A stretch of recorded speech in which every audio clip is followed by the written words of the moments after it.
Hi viewers, welcome to Telugu wallet.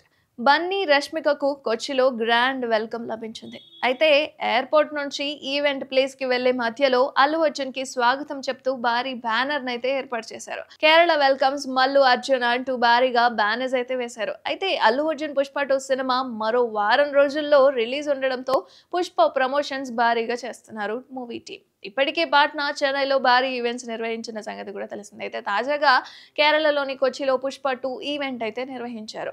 కేరళలో బన్నీ సినిమాలన్నీ కూడా రిలీజ్ అవుతూ ఉంటాయి. అయితే కేరళలో ఉన్న వ్యక్తులు బన్నీని మల్లు అర్జున్ అని కూడా పిలుస్తూ ఉంటారు. అయితే కేరళలో బన్నీకి మంచి ఫ్యాన్ ఫాలోయింగ్ ఉండడంతో కేరళలో జరిగిన ఈవెంట్ కు ఫ్యాన్స్ భారీగా తరలివచ్చారు. గత 20 సంవత్సరాలుగా కేరళ అభిమానులు చూపిస్తున్న ప్రేమకు బన్నీ థాంక్స్ కూడా తెలియజేశాడు.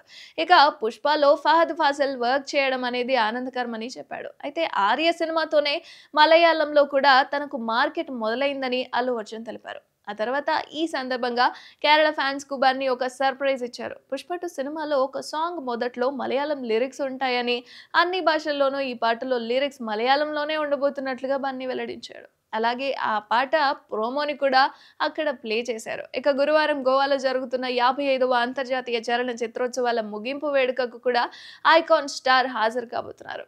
రష్మికతో కలిసి అక్కడ రెడ్ కార్పెట్ పై సందడి చేయబోతున్నారు. ఇక ఇలా గ్యాప్ లేకుండా అన్ని ఈవెంట్లకు వెళ్లి బన్నీ తన సినిమాలను ప్రమోట్ చేయడం అభిమానుల్లో జోష్ పెంచుతుంది. ఇక అదే ఎనర్జీతో నవంబర్ 29న ముంబై ఈవెంట్ ని, నవంబర్ 30న బెంగళూరులో వెళ్ళబోతున్నారు. ఇక బన్నీకి సంబంధించి పుష్ప 2 ది రూల్ అనేది డిసెంబర్ 5న విడుదల కాబోతున్న సంగతి మనందరికీ తెలిసిందే. కాబట్టి మరి ఈ సినిమా ఎలాంటి అంచనాలను ఢీకొంటుందో మీరేమనుకుంటున్నారో కామెంట్ రూపంలో తెలియజేసి ఈ video me friends and family members కు షేర్ చేసి లైక్ అండ్ సబ్స్క్రైబ్ చేసుకోండి మరి.